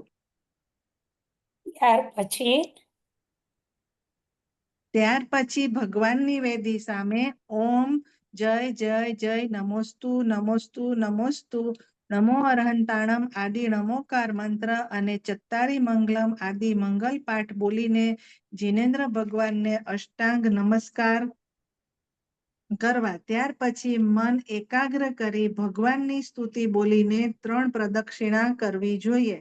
ત્યાર પછી ફરીથી ભગવાનને નમસ્કાર કરી 9 વાર નમોકાર મંત્ર બોલી કાયોક્ષર કરવો જોઈએ. સારું, તો શાંતિથી આ રીતે મન એકાગ્ર કરીને ભગવાનના દર્શન કરવા જોઈએ. વળી શું? ત્યાર પછી શાંતિથી બેસીને ઓછામાં ઓછો અડધો કલાક શાસ્ત્ર વાંચવું જોઈએ. જો મંદિરજીમાં તે વખતે પ્રવચન થતું હોય તો તે સાંભળવું જોઈએ. બસ શું? શાસ્ત્રમાં જે વાંચ્યું હોય અથવા પ્રવચનમાં સાંભળ્યું હોય તેનું થોડીવાર બેસીને મનન કરવું જોઈએ તથા વિચારવું જોઈએ કે હું કોણ છું, ભગવાન કોણ છે, હું પોતે ભગવાન કેવી રીતે બની શકું, વગેરે વગેરે. આ બધાથી શો લાભ થાય? એનાથી આત્મામાં શાંતિ મળે છે, પરિણામોમાં નિર્મળતા આવે છે, મંદિરમાં આત્માની ચર્ચા થાય છે. તેથી જો આપણે આત્માને સમજીને તેમાં લીન થઈ જઈએ તો પરમાત્મા બની શકીએ. ઓકે, બધાએ વાંચ્યો કે ખાલી માયાબેન અને હિનાબેન જ વાંચ્યું? ઓકે, ચલો. મોનાલીબેન જણાવશો મંદિરમાં જઈને શું શું કરવાનું છે? આપણે અહીંયા કઈ કઈ પ્રવૃત્તિ કરવાની છે જઈને? પેલા તો ચામડાની વસ્તુ કઈ લઈ ન જવાની હોય, ચપ્પલ કાઢીને પાણી ત્યાં હોય, સંભળાય છે ને? હા હા, સંભળાય છે. ચપ્પલ કાઢીને પાણી છે ત્યાંથી હાથ પગ ધોઈને ભગવાનનો જયકાર કરતા નિસહી 3 વખત બોલી મંદિરમાં દર્શન કરવાના, નવકાર મંત્ર બોલી 3 વખત પ્રદક્ષિણા કરવાની. પછી એમ લખ્યું હતું બને એટલે અડધો કલાક મિનિમમ બેસીને સ્વાધ્યાય કે વાંચન કરવું જોઈએ ત્યાં, અને એ વાંચન કરેલું હોય કે સાંભળેલું હોય એની ઉપર વિચાર કરવો જોઈએ. ઓકે, ઠીક છે. અહીંયા સૌથી પહેલા કહ્યું છે કે ચામડાની વસ્તુ નહીં પહેરી જવી. તો જીનલબેન કેમ નહીં પહેરી જવાની ચામડાની વસ્તુ?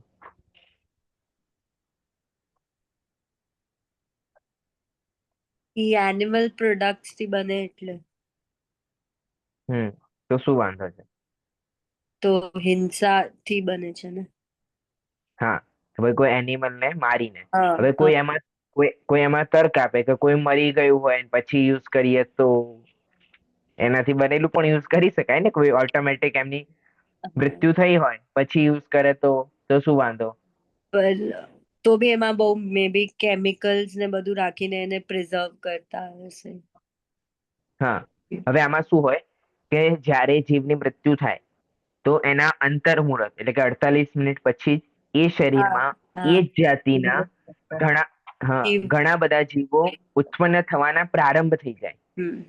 બરાબર. શું કહું છું? કોઈ જીવની મૃત્યુ થઈ એના અંતર મુહૂર્ત એટલે કે સમથિંગ 48 મિનિટ પછી એ જ જાતિના સૂક્ષ્મ જીવો એમાં ઉત્પન્ન થવાના સ્ટાર્ટ થઈ જાય છે, અને એ પછી એમાં નિરંતર ઉત્પત્તિ એમાં થતી હોય છે. એટલા માટે એમાં એક તો એની ઉત્પત્તિ, ચામડાની ઉત્પત્તિ જ એક હિંસાના કાર્યથી થાય છે મોસ્ટલી. અને કોઈ હવે એવો તર્ક આપે કે કોઈ ઓટોમેટિક મરી ગયો હોય પછી યુઝ કરીએ તો પછી એમાં આ બીજી એક વસ્તુ તો હોય જ છે. બરાબર? એટલે ચામડાનો પ્રયોગ કરવો જોઈએ નહીં. બાકી બધાને બધું ખ્યાલમાં છે કેવી રીતે બધું બનતું હોય છે, તો ચામડાનો પ્રયોગ ના કરવો જોઈએ. આમ તો જીવનમાં જ ના કરવો જોઈએ ચામડાનો પ્રયોગ. કેમ આપણે હિંસાત્મક વસ્તુઓ પહેરીએ કે ઓઢવામાં પ્રયોગ કરીએ કે વાપરવામાં પ્રયોગ કરીએ, કોઈ પણ પ્રકારે પ્રયોગ કરવો જોઈએ નહીં, અને મંદિરમાં તો બિલકુલ પણ નહીં. બરાબર? ઓકે. પછી કે છે કે હવે મંદિરમાં પ્રવેશ કરવાનો છે તો શું કરો? જોડા કાઢી નાખો. જોડા એટલે ચપ્પલના જે જોડા છે એને નીકાળી નાખો, અને પછી ત્યાં પાણી મૂકેલું હોય તો હાથ અને પગ અને સામાન્ય ધોઈને પછી જવું જોઈએ. અને એન્ટ્રી થતી વખતે 3 વખત શું બોલવાનું છે? નિસ્સહી, નિસ્સહી અને નિસ્સહી. શું બોલવાનું છે મોનાલીબેન? નિસ્સહી, નિસ્સહી, નિસ્સહી.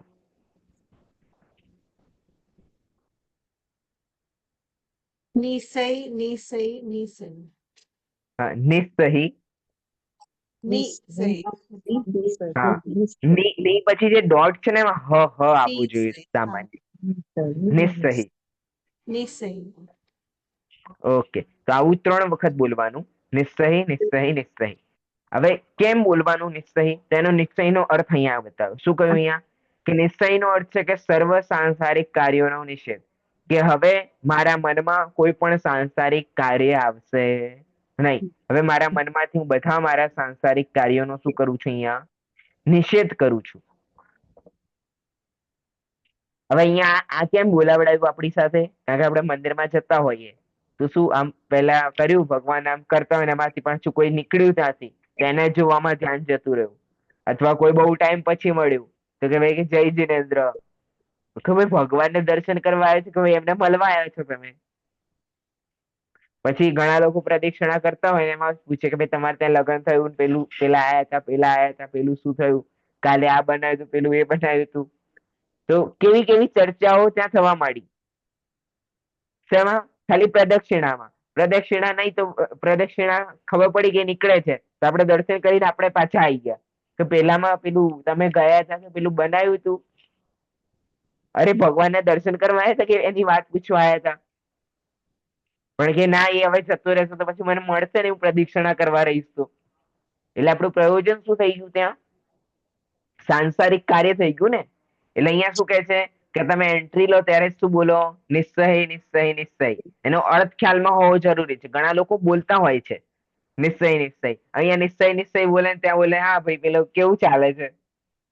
તો થઈ ગયું તમારો નિશ્ચયનો અર્થ પૂરો. તમે પૂછ્યું કેવું ચાલે છે તો ત્યાં પૂરું થઈ ગયું ને નિશ્ચયનો અર્થ. એટલા માટે જાણવું જરૂરી છે જીનવાણી. ભગવાને માર્ગ તો બતાવ્યો પણ શું બતાવ્યો ખબર નહીં. તો એ જાણવું જરૂરી છે. એટલે અહીંયા નિશ્ચયનો અર્થ શું કે છે કે સર્વ સાંસારિક કાર્યોનો નિષેધ. હવે હું બોલ્યો એટલે મેં અહીંયા પ્રતિજ્ઞા લઈ લીધી ભગવાનની સામે કે હવે મારે સર્વ સાંસારિક કાર્યોનો નિષેધ, જ્યાં સુધી આ બોર્ડરની પાછી બહાર ના જવું ત્યાં સુધી મેં શું કર્યું, કોઈ પણ સાંસારિક કાર્ય હું કરીશ નહીં, કોઈ પણ પ્રકારનો સંસાર સંબંધી વાર્તાલાપ હું કરીશ નહીં. કેમ? કારણ કે સંસારના વાર્તાલાપમાં ભગવાનની વિતરાગતા ગૌણ થઈ જાય છે. શું થાય છે? ભગવાનના મંદિરમાં મૂકેલી જીનવાણીઓ શું થાય છે? આપણે ગૌણ થતી જાય છે ને, એને ઉઠાઈને જોતા નથી ભગવાન કેમ વિરાજમાન થયા છે, કેમ નમોકાર મંત્ર બોલીએ છે, કેમ ચત્તારી મંગલ પાઠ બોલીએ છે. એ બધું આપણે જાણ્યું નહીં ને. એ કેમ ના જાણ્યું? કારણ કે આપણે સાંસારિક કાર્યનો નિષેધ કર્યો જ નતો. જો સાંસારિક કાર્યનો નિષેધ કર્યો હોત તો વિચાર્યું હોત કે આપણે નમોકાર મંત્ર કેમ બોલવાનો, ચત્તારી મંગલ પાઠ કેમ બોલવાનું. પણ ક્યારે નિશ્ચયનો અર્થ સમજ્યો હોય તો, નિશ્ચયનો અર્થ સમજ્યો હોય તો એ તરત આપણે લાઈટ થાય કે ભાઈ હા, નમોકા મંત્ર આ માટે બોલ્યા, ચત્તારી મંગલ પાઠ આ માટે બોલવાનું છે. તો એ શું થઈ ગયું? એ ત્યારે જ ખ્યાલમાં આવી ગયું હોય. એટલે હવે આપણને ખ્યાલમાં આવ્યું કે હા, નિશ્ચયનો અર્થ સર્વ સાંસારિક કાર્યોનો નિષેધ. હવે વિચાર થશે કે મંદિરમાં આપણે આ પ્રક્રિયા કેમ કરી, આ પ્રક્રિયા કેમ કરી. કેમ? હવે ધ્યાન ત્યાં થવા માંડ્યું. અત્યાર સુધી ધ્યાન ક્યાં જતું હતું કે કોઈ આવ્યું એને મળવાનું છે, કે કોઈ આવ્યું કેમ નહીં, પેલા આઈને જતા તો નહીં રહ્યા હોય. આપણા બધા માઇન્ડમાં કેવું ચાલે છે કે પેલા પૂજન કરીને ગયા. આપણા માઇન્ડમાં ઘણી વખત પૂજા કરવા બેઠા હોય તો પેલા બેન ગયા પૂજા કરીને, આજે બહુ જલ્દી પતી ગયું એમને. તો આપણે શું થયું? એ સંસારિક કાર્યમાં ફસાઈ ગયા. અને કરવાનું શું હતું કે ભગવાનના મંદિરમાં કેમ આયા? સંસારથી છૂટવા માટે. અને લાગ્યા ક્યાં પાછા? સંસારમાં લાગ્યા. એટલે અહીંયા શું કહે છે કે પહેલા તમે નિશ્ચય બોલી નાખો. એટલે શું કરશો? અહીંયા તમારે સર્વ સાંસારિક કાર્યોનો નિષેધ થઈ જશે.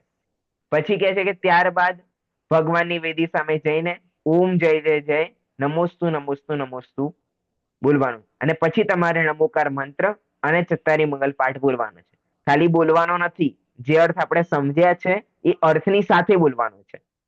અત્યાર સુધી ખ્યાલમાં નતો, હવે અર્થ ખ્યાલમાં આવી ગયો છે.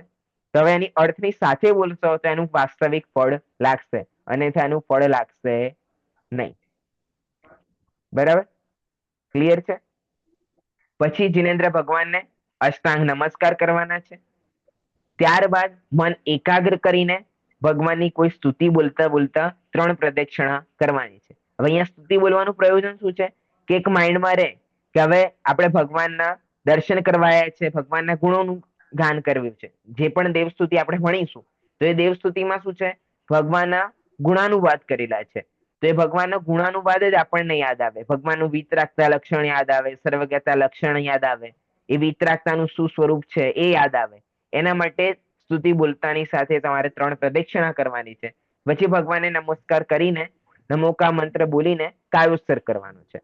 અને પછી શાંતિથી મન એકાગ્ર કરીને ભગવાનના દર્શન કરવાના છે. ત્યાર પછી શાંતિથી બેસીને ઓછામાં ઓછો અડધો કલાક શાસ્ત્ર વાંચવું જોઈએ. એમ નહીં, સમય હોય, આપણે ઘણી વખત એવું નહીં કે ભાઈ ઘરે સિરિયલ છૂટી જાય છે એટલે આપણે જઈએ છીએ. ઘણી વખત માઇન્ડમાં કેવું કે પેલું સિરિયલ છૂટી જશે, કે પેલું રહી જશે. એના માટે આપણે શું અવોઇડ કરીએ છીએ? એ શાસ્ત્ર સભા આપણે અવોઇડ કરીએ છીએ. એટલે અહીંયા શું કહે છે? ઓછામાં ઓછો અડધો કલાક કોઈ શાસ્ત્ર સભા ચાલતી હોય તો શાસ્ત્ર સભામાં બેસવું, અથવા પોતાની જાતે વાંચન કરવું જોઈએ. અને પછી લખ્યું છે વાંચવું, પ્રવચન સાંભળવું અને થોડી વાર બેસીને મનન કરવું જોઈએ. ખાલી સાંભળીને નહીં નીકળી જવાનું, થોડીક વાર 2 મિનિટ પાછું બેસવાનું અને મનન કરવાનું કે આજે પ્રવચનમાં શું શું આવ્યું. ઘણા લોકો નહીં કે ભાઈ ગુરુદેવનું પ્રવચન તો સાંભળ્યું, કોઈ વિદ્વાનનું તો પ્રવચન સાંભળ્યું, કોઈ પૂછે કે ભાઈ આમાં કયા કયા બિંદુ આવે તો ભાઈ કઈ ખબર નહીં, કંઈક ચાલ્યું હતું. અથવા જ્યાં પટ્ટી ઉપર લખ્યું હોય કે સમયસર ગાથા 19 તો કે 19મી ગાથા ચાલી હતી. 19મી ગાથામાં શું આવ્યું, આચાર્ય દેવે શું કહ્યું, ટીકામાં શું આવ્યું, ગુરુદેવે શું કહ્યું, એ તો ખ્યાલમાં આવ્યું છે નહીં. 3 વસ્તુ તો ખ્યાલમાં તો આવે. જો ખરેખર સાંભળ્યું હોય તો 3 વસ્તુ આપણને અલગ અલગ ખ્યાલમાં આવે. વિચારવું, અને પછી હું કોણ છું, ભગવાન કોણ છે, ભગવાન કેવી રીતે બને, એવા બધા વિચારો કરવાના. હવે પછી શું કહે છે કે આ બધું અમે કરીએ પણ આનો લાભ શું છે એ તો જણાવી દો. તો ભાઈ આનાથી આત્મામાં શાંતિ મળે છે, પરિણામોમાં નિર્મળતા આવે છે, અને મંદિરમાં આત્માની ચર્ચા થાય છે. શું થાય છે? મંદિરમાં આત્માની સંબંધિત ચર્ચા થાય, કારણ કે સંસાર કાર્યોમાં તો આપણે થતી નથી આત્માની ચર્ચા, ઘણી ઓછી થાય છે. તો આ બાને મંદિરમાં તમારે આત્માની ચર્ચા થશે, તેથી આપણે આત્માને સમજીને તેમાં લીન થઈ જઈને પરમાત્મા બની શકાય છે. જો આપણે મેં જૂના પાઠોમાં પણ જોયું, રમોકા મંત્રમાં શું કહ્યું? પંચ પરમેષ્ઠીને ની શરણ લેવાની, સત્તાની મંગલ પાઠમાં શરણ લેવાની, પેલામાં પંચ પરમેષ્ઠી ભગવાનને નમસ્કાર કરવાનો, પછી તીર્થંકર ભગવાનને શું જણાયું કે તીર્થંકર ભગવાનનો જે ઉપદેશ છે એ સમજીને તમે સાચું સુખ પ્રાપ્ત કરી શકો છો. અને અહીંયા એન્ડિંગમાં શું કર્યું? આ પાઠના એન્ડિંગમાં કે જો આપણે આત્માને સમજીને તેમાં લીન થઈએ, આ આત્મા કોણે બતાવ્યો? એ ભગવાને, જે ચેપ્ટર આપણે ભણી ચુક્યા, તીર્થંકર ભગવાન. એ તીર્થંકર ભગવાને આત્મા સમજાવ્યો, એ આત્માને સમજીને તેમાં લીન થઈ જઈએ તો પરમાત્મા બની શકીએ છીએ. બરાબર? આ ચેપ્ટરમાં પણ હજુ થોડું બહુ છે, એ આપણે આવતી ક્લાસમાં જાણીશું. અત્યારે આપણે પરમાગમ ઓનર્સના કરતા ધરતા, એટલે કે જેમને સ્ટાર્ટ બધું કર્યું એવા સ્વાનુભૂતિ દીદી આવી ચુક્યા છે, તો તમને જણાવશે.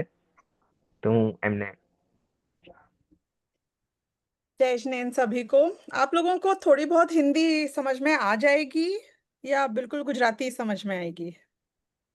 नहीं, आ ठीक है, जाएगी, हिंदी आएगी। आएगी, हिंदी आएगी समझ में। क्योंकि क्या है, मैं ट्राई तो कर सकती हूँ गुजराती में बोलना, लेकिन फिर वो स्टैंड अप कॉमेडी शो ज्यादा हो जाएगा क्योंकि मारी गुजराती એટલી સારી નથી. सो ठीक है, थैंक यू. आप सभी का हमारे इस परिवार में स्वागत है. इस परिवार का नाम है परमागम ऑनर्स, और बहुत ही जल्दी आप इस बात को देखेंगे कि आपके स्वयं के परिवार से ज्यादा क्लोज ये सारे साधर्मी परिवारगण आपके हो जाएंगे, क्योंकि जिस तरीके से आप सोचते हैं, जिस तरीके से आप जीवन की हर घटना को आप एकदम हल्के में और आराम से शांतिपूर्वक ले लेते हैं, आप नोटिस करेंगे कि यही परिवार है जिनकी मानसिकता आपस में मिलने लग गई है. देखिए, ये जो हम एक 5 मिनट का ब्रीफ, एक क्विक वेलकमिंग सेशन रखते हैं, वो कुछ मुख्य बिंदुओं को हाईलाइट करने के लिए रखते हैं. सबसे पहली बात तो आपने ये बहुत इम्पोर्टेंट स्टेप अपने आत्म कल्याण की ओर ले तो लिया है. आपको नहीं पता ये ऐतिहासिक कदम है आपके इतिहास में, और आपका इतिहास आपकी उम्र के बराबर नहीं है. आपका इतिहास जो अनादि काल से, भगवान महावीर के काल से, भगवान आदिनाथ के काल से भी, उससे भी पहले अनादि काल से जो हमारा अस्तित्व चला आ रहा है, तब से आज तक हमने ये स्टेप कभी लिया ही नहीं था, या ले लिया था और छूट गया था. तो ये पल वो ऐतिहासिक पल हो सकता है जो हमारे भविष्य को हमेशा के लिए बदलने में सक्षम है, यदि हम जो दृष्टि बदलने का बीड़ा हमने इस कोर्स को ज्वाइन करके उठाया है उसमें सफल हो गए. तो हमें जीवन बदलना है, और जीवन बदलेगा दृष्टि बदलने से, और दृष्टि बदलेगी सिस्टमैटिक तरीके से इस साइंस को समझने से. आप लोगों ने शब्द सुन रखा होगा, वीतराग विज्ञान. किसी आदमी को यदि डॉक्टर बनना होता है तो भी उसे सिस्टमैटिक पढ़ाई करनी होती है. वो 50 साल का होने के बाद बोले कि मैं 30 साल से कंपाउंडर गिरी कर रहा हूं, आप बोलो तो मैं आपका ब्रेन का ऑपरेशन कर देता हूं, तो आप नहीं कराओगे. लेकिन वो बच्चा जो सिस्टमैटिक तरीके से 8-10 साल तक प्रॉपर पढ़ाई करता है और फिर उसका अभ्यास करता है, उसको आप लाखों रुपए देकर वो बोलता है 50% चांस है सक्सेस का, तो भी उसके सामने अपना दिमाग खोल के रख देते हैं.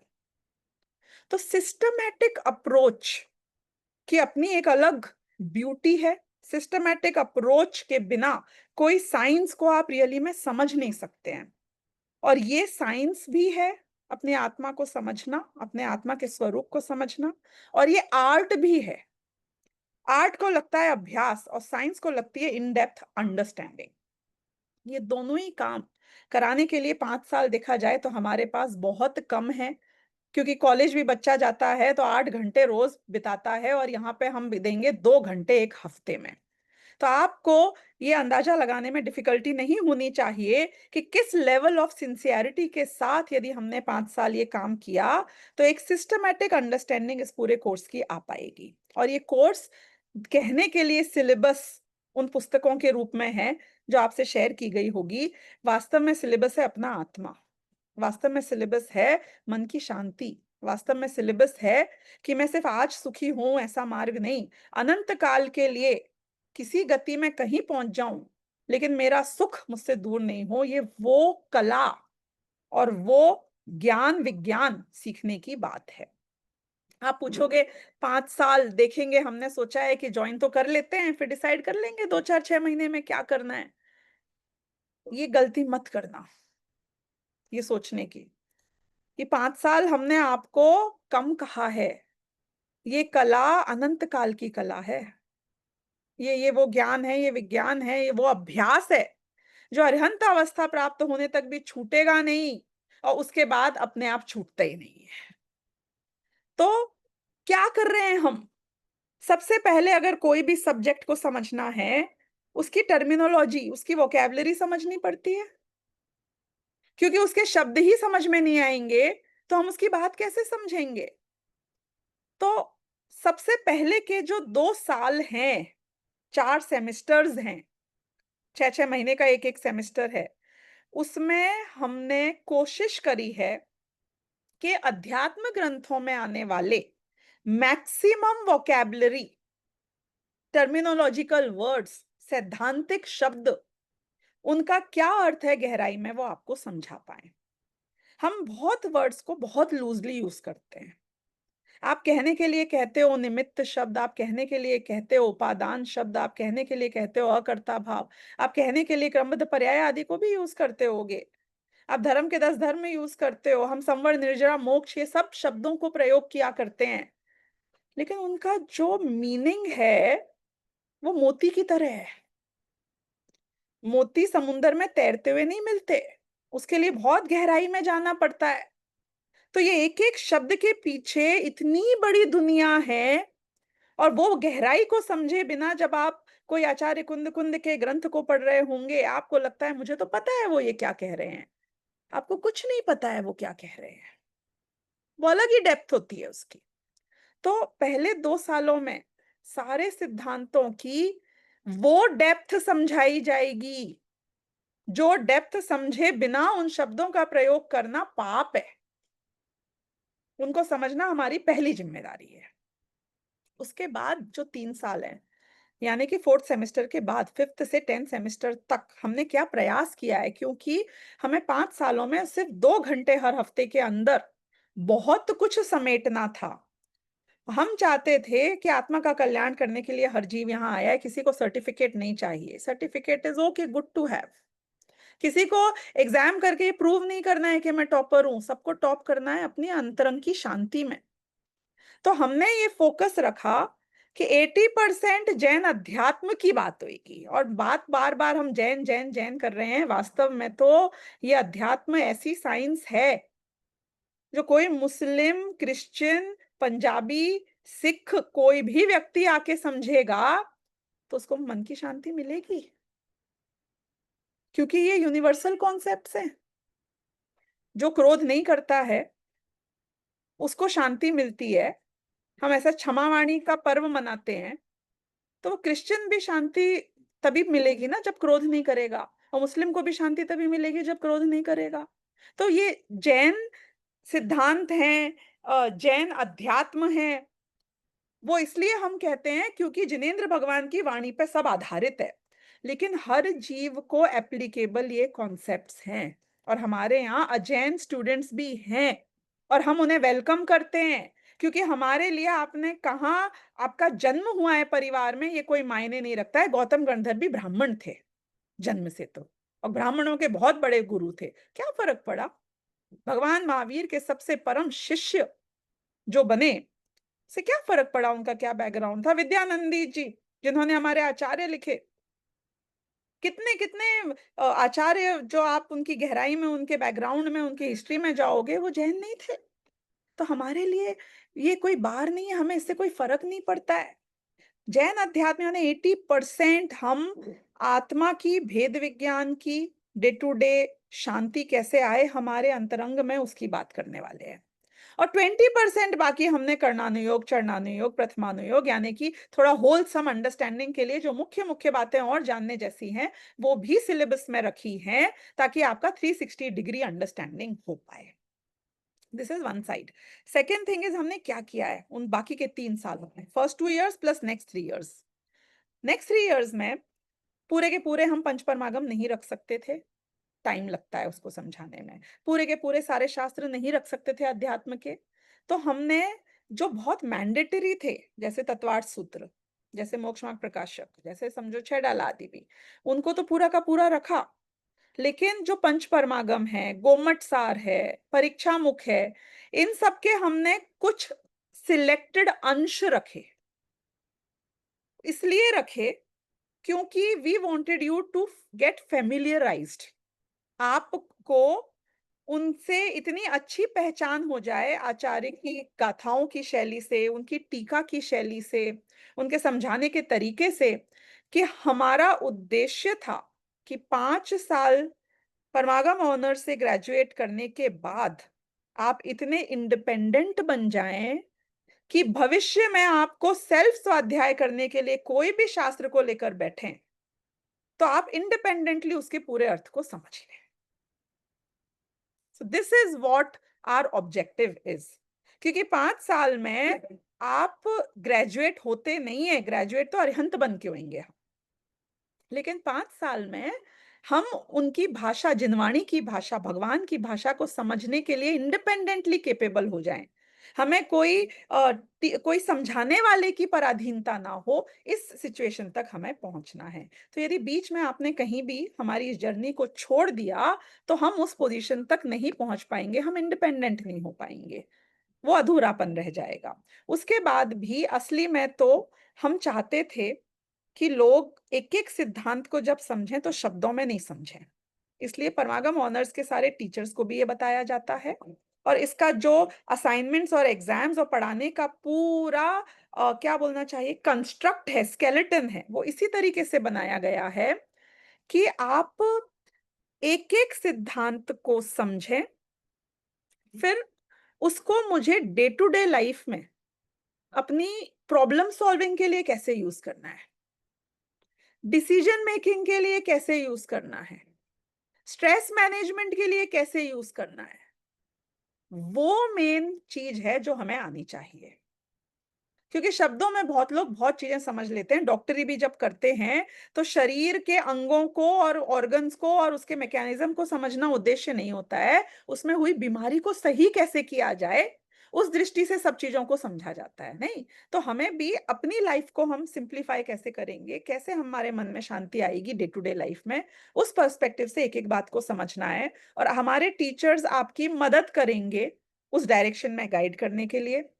प्लस जो असाइनमेंट्स हैं, don't you think about it कि अरे भैया क्लास कर लेंगे या असाइनमेंट या एग्जाम्स ये देखेंगे, देखना मत, अच्छे से देखना। क्योंकि ये असाइनमेंट्स में हमने इस तरीके से बनाया है, it's a part of your education and in depth understanding. हमारा LCP एक असाइनमेंट होता है, life changing practical application. Case studies कराएंगे, केस स्टडीज में टाइम देंगे, आपको सिचुएशंस क्रिएट करेंगे, उन सिचुएशन में आपको प्रॉब्लम सॉल्व करना है हमारे सिद्धांतों को यूज करके। वो आपने मिस कर दिया तो then you have missed a very important part of the entire syllabus. तो एक एक असाइनमेंट बहुत गहराई से बनाया गया है, इस चीज को ध्यान में रखते हुए कि आपको इस पढ़ाई का लाभ अभी हो और भविष्य में हो, कोई आपसे सलाह मांगने आए उसको भी हो। गारंटी है, यदि आपने जिस स्पिरिट में इस कोर्स को बनाया गया है उसी स्पिरिट से इसको समझा, विद इन 6 months आपका सोचने का तरीका बदलना शुरू हो जाएगा, गारंटी है इस बात की। But you have to stay for that first 6 months diligently, और उसको सिंसियरली हमें समझना होगा। तो एग्जाम्स हैं, ऑब्जेक्टिव है, ओपन बुक है, कुछ रटाना नहीं है हमको, क्योंकि हमें पता है पंचम काल के जीवों का क्षयोपशम कैसा होता है। कोई प्रॉब्लम नहीं है, जीवन में आपके पास शास्त्र हमेशा रहेंगे, एग्जाम में भी आपके पास वही शास्त्र रहेंगे, आपके नोट्स रहेंगे।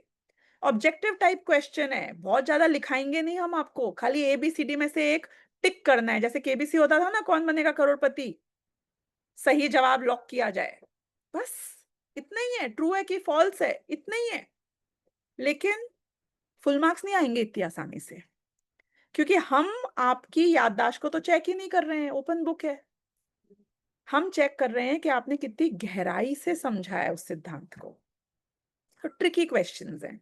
यदि सिद्धांत को गहराई से नहीं समझा तो ना जीवन में फायदा होगा ना एग्जाम में, और यदि सिद्धांत को गहराई से समझा है तो एग्जाम में तो फायदा होगा ही होगा, असली फायदा जीवन में हो जाएगा। तो एक एक एस्पेक्ट बहुत इंपॉर्टेंट है, और वो लोग बहुत लकी हैं जिनको एग्जाम्स में आंसर रॉन्ग आते हैं, क्योंकि जिनके राइट आ गए हैं, अगर उनके अंतरंग में कोई समझ में कमी रह गई है या गलती रह गई है तो वो तो ओवर कॉन्फिडेंस में जिएगा भाई। लेकिन जिसकी गलती हुई है वो ध्यान से टीचर को पूछेगा, वापस पढ़ेगा, समझेगा मैं कहाँ गलत हो गया। तो हमें तो जब तक सम्यक्त्व नहीं होता है अपने एक एक भ्रम को सॉर्ट आउट करना है, गलती को निकालना है, और गलतियां जैसे निकले उतनी बढ़िया है। कुछ लोग बोलते हैं हम असाइनमेंट्स में जब हमसे बोला जाएगा ब्रीफिंग करने के लिए हम नहीं बोल पाएंगे। अरे भाई बोलोगे तो पता चलेगा कि कहाँ गलती रह गई है। तो एक एक चीज समरी लिखवाते हैं, क्यों? समरी के पॉइंट ऑफ व्यू से सोचोगे तो खुद का दिमाग लगाओगे, वरना तो छापोगे क्या लिखा हुआ है। तो एक एक असाइनमेंट में हमारा उद्देश्य बहुत सिंपल है। हम चाहते हैं 4 से 5 बार आपका हर शास्त्र का गहराई से अध्ययन हो। हम चाहते हैं कि आपका सोचने का तरीका पूरे टाइम जो 2 घंटे में आपको माल मिला है उसको इम्प्लीमेंटेशन में जाए, बाकी का टाइम आप विचार करो उसके ऊपर। तो जिस स्पिरिट से ये सिलेबस और ये कोर्स बनाया गया है, हम ये आपसे अपेक्षा करेंगे कि आप उसी स्पिरिट से इसे ग्रहण करें, तो इससे आपको लाभ मिलेगा।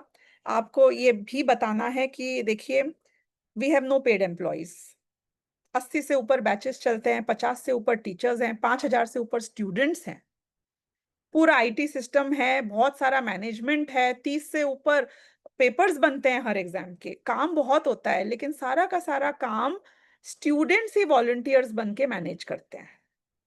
जो ग्रेजुएट हो गए हैं वही वॉलंटियर बन जाते हैं, वो ही ये मैनेजमेंट करते हैं। आपके टीम लीडर से लेके जितने लोगों से आपने फोन किया होगा परमागम ऑनर्स के किसी फोन नंबर के ऊपर आप ईमेल भेजते हो, सब परमागम ऑनर्स के स्टूडेंट्स ही, they want to give back because they are seeing the value the course is created. तो वो ही लोग हैं, स्टूडेंट्स हैं आपकी तरह, जो कई तो पढ़ रहे हैं और साथ में कंट्रीब्यूट कर रहे हैं अपने टाइम और एफर्ट के साथ। तो कभी कभी ऐसा हो सकता है कि हमारा हमें कोई रिस्पॉन्ड नहीं करे टाइमली, स्लो रिस्पॉन्स हो, कभी सिस्टम्स चल नहीं रहे हों, कभी कभी हो सकता है। कभी कभी ये भी हो सकता है कि भाई किसी ने आपकी जो रिस्पेक्ट आप एक्सपेक्ट कर रहे थे वो नहीं करी। कभी हो सकता है टीचर ने कुछ पूछ लिया और आपको नहीं आता था, आपको इंसल्टेड फील हुआ। ऐसे कुछ कुछ ऐसे टाइम आएंगे, 5 साल का पीरियड थोड़ा लंबा होता है, जब कोई कषाय हावी हो जाएगी है, कोई कोई विषयों की लालसा आ जाएगी और हमें लगेगा अभी छोड़ो, ये लास्ट प्रायोरिटी ले लेगा। Those are the real testing times. आपकी असली परीक्षा उन घड़ियों में होती है जहां आपके मन में ये आ जाता है कि आज की क्लास छोड़ो, रिकॉर्डिंग से सुन लूंगा। जब आपके मन में आ जाता है वीडियो नहीं खोलता हूं, क्योंकि फिर आराम से जो लेट कर आंखें बंद करके हैं खाना खाते हुए, पानी पीते हुए, जॉगिंग करते हुए सुन रहा हूं, वो नहीं कर पाऊंगा। ये वो पल हैं असली जहां पे हमारी लाइफ की प्रायोरिटी सेट होती है। अगर आत्मकल्याण हमारी सबसे बड़ी प्रायोरिटी नहीं है तो आत्मकल्याण नहीं होगा। अगर मेरी भाषा में कोई शब्द समझ में नहीं आया हो तो पूछ लेना। Who are you working for? Your own happiness, your own peace of mind. If that is not your priority, then peace will not prevail. फिर आपको शांति नहीं मिलेगी, फिर अशांति मिलेगी। तो ऐसे distractions बहुत आएंगे, and that is the real place where you have to stand strong. कोई भी विषय और कषाय आप पे हावी ना हो पाए, अपने आप से कमिटमेंट आप कर लीजिए। हाँ, कभी कभी हो सकता है हमारे अध्यापक भी आपको पहचानते नहीं है ना, कभी वो थोड़ी ज्यादा फास्ट पढ़ा रहे हैं, कभी थोड़ा स्लो पढ़ा रहे हैं, उनकी भी अपनी मजबूरियां हैं, वो भी दूसरे काम करते हैं। तो जेन्युइनली कोई फीडबैक है देना, कुछ शेयर करना है करना। ये कोर्स में आप खाली स्टूडेंट नहीं है, आप अब इस परिवार के हिस्से हैं। अपनी परिवार की बुराई नहीं करते हैं पड़ोसी से जाके, अपने परिवार को संभालते हैं, उसके हमेशा आगे बढ़ने के लिए उसका एक अंग बन के उसमें हेल्प करते हैं। तो हम बिल्कुल इसी तरीके से इनवाइट करेंगे। आपका कोई फीडबैक है इस कोर्स को बेटर करने के लिए, प्लीज फील फ्री। हमारी स्पिरिट समझते हुए आप भी अब हमारे मेंबर बन चुके हैं फैमिली के, तो आप इसी तरीके से स्वयं का भी कल्याण करें। और यदि आप में से जो लोगों को इच्छा है कि थोड़ा मेरे पास टाइम है, मुझ में थोड़ी और कैपेबिलिटी है, मैं कुछ और मैनेज कर सकती हूँ, तो आप हमारी वॉलंटियर टीम में आने के लिए भी पूरे पूरे वेलकम है।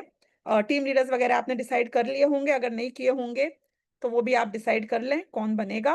और before this class progresses further, last point आज का वो ये है कि देखिए, अपन जिस परिवार के साथ रहते हैं ना अपने अपने घरों में, वो परिवार से अपने को बहुत फर्क पड़ता है, उनकी चॉइसेस, उनके सोचने के तरीके, उनके एटीट्यूड से भी। तो क्या होगा कि आपने एक कोर्स ज्वाइन कर लिया है, आप तो बहुत बदल जाएंगे 6 महीने में, आपको बहुत अलग अलग चीजें अलग अलग तरीके से समझ में आएंगी, और परिवार वाले एक अलग ही दुनिया में हैं अभी, तो वो गैप क्रिएट हो जाएगा बहुत जल्दी।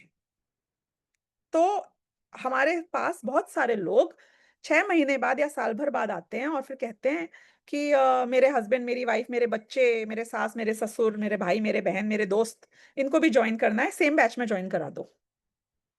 पर आप आगे निकल गए होते हैं और हमारे लिए उसी बैच में उनको ज्वाइन कराना पॉसिबल नहीं होता है। तो हमारी बात पे विश्वास करके अगर आप भले ट्रायल के लिए ही सही अपने परिवारजनों को अभी ही जोड़ लो इस बैच से, उनसे बोलो कि 4 महीने बाद छोड़ देना, छोड़ना है तो, लेकिन एक बार ज्वाइन करके देखो। तो आप उस जर्नी में जब एक साथ जाएंगे तो उसकी जो ब्यूटी है वो एक बहुत ही डिफरेंट है, एक अलग ही सौहार्द्र है, सामंजस्य है, एक इकोसिस्टम क्रिएट होता है। तो वो हमारे कुछ तो बैचेस ऐसे भी बने जिसमें 50, 60, 80 लोग एक ही फैमिली एंड फ्रेंड के बन गए, एक्सक्लूसिव, क्योंकि उन्होंने बोला हमारे ही सारे लोगों को हम जोड़ रहे हैं। तो एंड बहुत होगा ऐसे आगे जाके, which you will realise after a couple of years. तो मैं आप सब लोगों को ये कहूंगी कि इस दृष्टि से भी आप लोग इसको देख लें, यदि पॉसिबल हो सकता है तो कर लें। इसी के साथ हमारी आज की बात पूरी हुई। Sorry we have extended the time by a little bit, 15-20 minutes here and there. मैं सिर्फ एक ही बार आती हूँ 5 सालों में, आप चिंता ना करें। इसके बाद हम सीधे आपकी ग्रेजुएशन सेरेमनी में मिलेंगे। तो कोई प्रश्न है तो आप पूछ सकते हैं, और नहीं है तो हम यहाँ पे समापन कर सकते हैं।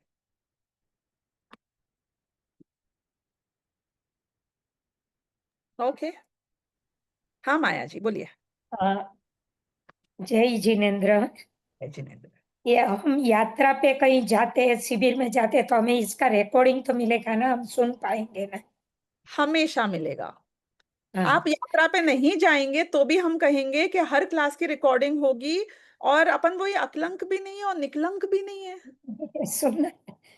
तो रिवीजन तो करना अच्छी बात होती है ना। तो जो क्लास अटेंड करी है वो भी वापस 3-4 बार हफ्ते में सुन सकते हैं, ताकि पक्की हो अच्छा, जाए। पक्की हो जाए। बिल्कुल बिल्कुल। अभी शिखर जी में शिविर है ना, जा रहे हैं हम। नहीं नहीं, बिल्कुल हम समझते हैं इस बात को, तो रिकॉर्डिंग्स आपके पास हमेशा ही रहेंगी। और प्रायोरिटी वाली बात जो कही थी वो इसलिए कही थी कि भाई हम इसको उतनी प्रायोरिटी में रखें। बाकी ठीक है, फिर हर एक के जीवन में थोड़ा बहुत तो हो गई, ठीक है। मेरा एक क्वेश्चन है। हाँ हिना जी। हाँ, वो मेरा सन ऑस्ट्रेलिया है, तो 5 साल में तो मुझे कभी ना कभी जाना पड़ेगा। तो वहाँ का और अपना यहाँ का टाइम चेंजिंग है, तो फिर मैं वहां पर लाइव बैच कैसे सुन सकूंगी, कि मुझे वहां का टाइम सेट करना पड़ेगा? हाँ, तो 2 चीजें आप कर सकते हैं। जैसे अगर आप 1-2 महीने के लिए जा रहे हैं, ऐसा कुछ है, तो आप ये वाले बैच के रिकॉर्डिंग से कवर अप कर सकते हैं। और यदि आप लंबे टाइम के लिए या परमानेंटली जा रहे हैं तो हमारे यहाँ बैच चेंज करने की फैसिलिटी भी है, जो आपके आवर्स में आपको सूट हो जाए। अब वो क्योंकि आपका ये गुजराती बैच है, तो गुजराती बैचेस बहुत ज्यादा नहीं है, पर हिंदी के, इंग्लिश के वो सब ऑप्शंस हैं ज्यादा। तो आप ओके। हाँ बैच चेंज कर सकते हैं फिर, अगर आप परमानेंटली या बहुत लंबे टाइम को जा रहे हैं। नहीं, परमानेंटली नहीं, कभी कभी ऐसे 2-4 महीने के लिए जाने का होता है, तो 5 साल में तो होगा ही होगा, इसलिए मैंने पूछा कि ठीक है। नहीं तो फिर मुझे रिकॉर्डिंग से काम चलाना पड़ेगा, ऐसा होगा। और आप कभी कभी दो भी कर सकते हैं, इसकी भी रिकॉर्डिंग सुनो और दूसरा कोई लाइव भी करो साथ में। हाँ, ऑस्ट्रेलिया वाले का, हाँ हाँ ये भी हो सकता है। हाँ, हमारा एक एक्सक्लूसिव ऑस्ट्रेलिया बैच भी है अभी, जिसमें 80-90 से ज्यादा लोग हैं। हाँ मैंने उसमें देखा है, ऑस्ट्रेलिया का नाम देखा है। तो आप उस वाले में शिफ्ट हो जा सकते हो उतने दिनों के लिए, लेकिन इसको भी फॉलो करो, उसको भी करो, वापस हाँ करने लग जाओ। ओके। See, जय all जिनेन्द्र। flexibilities जितनी हमसे पॉसिबल हो सकती हैं हम क्रिएट करेंगे आपके लिए। और हम तो इसमें फैमिली, आपने बोला ना, तो अभी हम इसमें फैमिली के 4 मेंबर है। बहुत बढ़िया, एक्सेलेंट। हाँ, हम इसमें बहुत 4 बढ़िया, मेंबर है। बहुत एक मेरी भाभी है, एक मेरी सिस्टर है और एक भांजी है। अनुमोदना, बहुत अनुमोदना। और हम सब मेहुल मेहता के परिवार से हैं। बहुत बढ़िया, विशाल मेहता के परिवार से हम लोग। बहुत बढ़िया, एक्सेलेंट। જય જીનેન્દ્ર। हाँ जय जिनेन्द्र। જય જીનેન્દ્ર। हाँ जी। હા, આમાં બુક્સ નું કહેલું હતું કે યરલી બુક્સ લાવવાની મોકલવામાં આવશે અથવા તો લેવાની થશે, તો એ અમારે કેવી રીતે મેનેજ કરવાનું? ये सारी चीजों के लिए, जैसे कि मैंने कहा, हमारी वॉलंटियर टीम है और एक एक जन एक एक, कोई बुक्स को मैनेज करता है, कोई एडमिनिस्ट्रेशन मैनेज करता है। तो आपको सारा ग्रुप में डिटेल्स भेजी जाएंगी और उसमें आपको कहाँ क्या करना है वो पता चल जाएगा। હા, બુક્સ માટે પૂછ્યું हाँ, તો ખ્યાલ આવે ને માટે આપણને? તમને ગ્રુપમાં બધી કાળજી મળી જશે. Was I right? Hopefully. Yes yes, thank Okay. You. हाँ, वेलकम।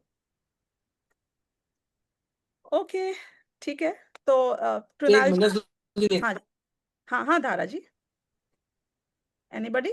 Okay, no problem. हाँ तो कृणाल जी आप इसका समापन कर सकते हैं। ठीक, ओके, થેન્ક યુ। या હા ઓકે, બધાને ખ્યાલમાં આવી ગયું હશે પરમ ઓનર શું છે।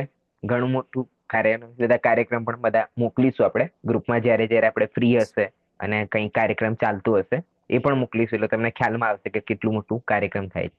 હા ધારા એક્ઝામ વર્ષમાં એક જ વાર હોય છે, કેવી રીતે હોય છે એક્ઝામ્સ?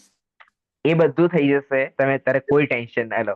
હું અસાઇનમેન્ટ એટલા માટે નથી કહ્યું, હોમવર્ક એટલા માટે નથી કહ્યું કે થોડાક તમે एग्जाम्स का સ્ટેબલ मैं થઈ बता જાઓ પછી। सकती हूँ, हर साल सेमेस्टर जितने भी ऑड सेमेस्टर्स है, first, third, fifth, seventh, ninth, उसके एग्जाम्स होते हैं जुलाई के महीने में, फिक्स है।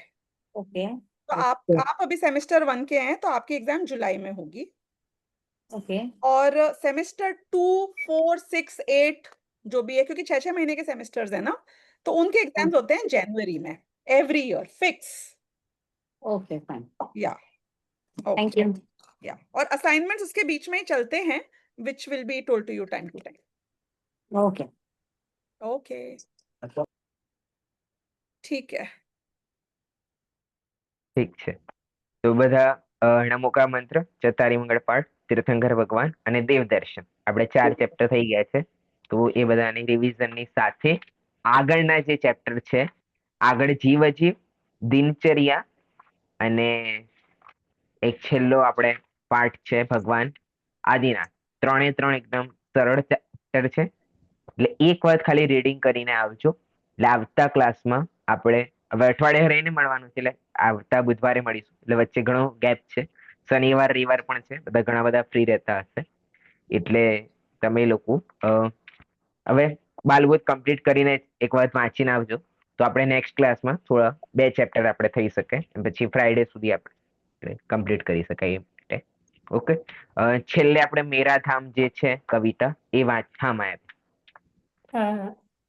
પંડિતજી, આપણે યુટ્યુબમાં કયા નામથી ક્લાસ મળશે મને રેકોર્ડિંગ? હું તમને લિંક મોકલી છે પ્લેલિસ્ટની। ઓકે, ગ્રુપમાં મોકલી છે આપણા? હા, ગ્રુપમાં મોકલેલી છે આપણા। હવે એને હું ડિસ્ક્રિપ્શનમાં પણ નાખીશ એ પ્લેલિસ્ટની લિંક, તો એમાં તમને મળી જશે. હા, હું છે ને લગભગ 26-27 દિવસ માટે જાઉં છું બહાર, એટલે જ્યાં હા. મને ટાઈમ મળશે કે નેટવર્ક મળશે ત્યારે હું લાઈવ કરીશ, બાકી રેકોર્ડિંગ ઓકે. સાંભળીશ. શિખરજી જઈએ છીએ. હા, વાંધો નહીં. ઓકે, સારું. આપણે અત્યારે છેલ્લો જે ચેપ્ટર છે મેરાથામ, બધાને પાસે બુક છે અવેલેબલ? વાંધો નહીં. બુક છે બધાની પાસે અવેલેબલ? અથવા હું એક જ મિનિટ આપણે એડ કરી આપે, ખાલી એક જ મિનિટમાં.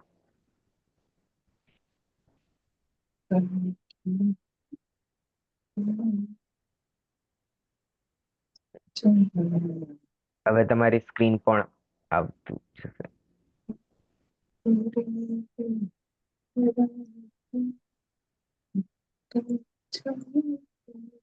હા, મેરાથામ આવી ગયું છે. આને આપણે વાંચીને પૂરું કરીએ ક્લાસને, એટલે આ કવિતા પણ તમારે યાદ થઈ જશે ભાઈને. शुद्धात्म है मेरा नाम, मात्र जानना मेरा काम, मुक्तिपुरी है मेरा धाम, मिलता जहाँ पूर्ण विश्राम, जहाँ भूख का काम नाम नहीं है। एक मिनट, कौन आवाज माइक? हाँ हाँ। जहाँ भूख का नाम नहीं है, जहाँ प्यास का नाम नहीं है, खांसी और जुकाम नहीं है, आदि व्याधि का नाम नहीं है, सत्य शिव सुंदर मेरा धाम, शुद्धात्म है मेरा नाम, मात्र जानना मेरा काम, स्वपर भेद विज्ञान करेंगे, निज आत्म का ध्यान धरेंगे, राग द्वेष का त्याग करेंगे, चिदानंद रस पान करेंगे, सब सुख दाता मेरा धाम, शुद्धात्म है मेरा नाम, मात्र जानना मेरा काम, मिलता जहाँ पूर्ण विश्राम। बराबर? આપણે આ કવિતાની હું રેકોર્ડિંગ એક જે મ્યુઝિકમાં છે એ હું ગ્રુપમાં નાખી દઈશ, એટલે તમે 1-2 વખત સાંભળશો એટલે તમને સમથિંગ કવિતા યાદ થઈ જશે. એટલે તમારે આવતી ક્લાસમાં એક વાર ખાલી રીડિંગ કરીને તો આવશો જ બધા, એટલે સરળતા રહેશે.